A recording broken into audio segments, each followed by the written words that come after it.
This is the greatest chess move of all time. Hikaru here sacrifices first the knight. Brilliant move number one.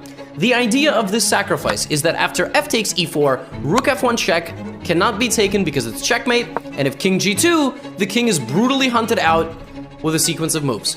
So knight takes e4, but no problem, Wesley's just not going to take the knight. Well, that's too bad Wesley's not going to take the knight, because in this position, after sacrificing his knight, Hikaru is going to sacrifice, you guessed it, the rook! Rook takes f3, 2 brilliant moves! And there's 4 more to go. This dude just played back-to-back more brilliant moves than you'll probably see in your entire life. And this man's got 4 more to go. He ain't done. Rook f3 can't be taken because queen f3 can't block. Take the rook, king g1, bishop e3. Here, it's mate very soon. Rook f3. 2. Now Wesley takes the bishop. f1. 3 brilliant moves. Cannot be taken. King to g2. Bishop to e3. 4 brilliant moves. The idea of bishop e3 is setting up rook g1 check, and the bishop cannot actually take the rook, because if it does, pawn sneaks in. Only option is to go here.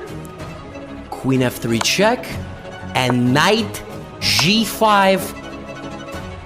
Done. Call the coroner. Bishop g3. Obviously, Hikaru cannot take on g3 because then the rook would take, and then the attack would be kind of stopped. So instead of h takes g3, Hikaru played h takes g3, 5 brilliant moves! Well, this is the idea, folks. This is the idea, because after rook takes f1, now that the pawn moves off of the h4 square, knight h4 check, king comes out, and now it's time for the walk of shame. Queen h6. This man Hikaru is down 5 points of material. I would argue he's down 10. This rook hasn't even moved. This rook hasn't even moved yet. The only way for Wesley to avoid getting checkmated here in a variety of brutal fashions is to play g5. Knight takes g5, and now king to g4.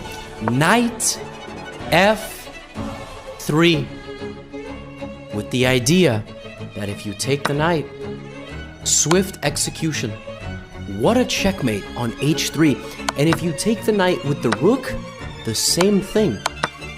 You can play knight to f2, and now Hikaru ends the game with utmost precision by playing queen to h4 check, king to f5, and the rook gets a turn.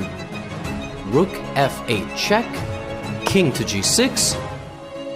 He sacrifices the rook again. King takes f6. Double check with the knight and the queen. King g6. Queen g5.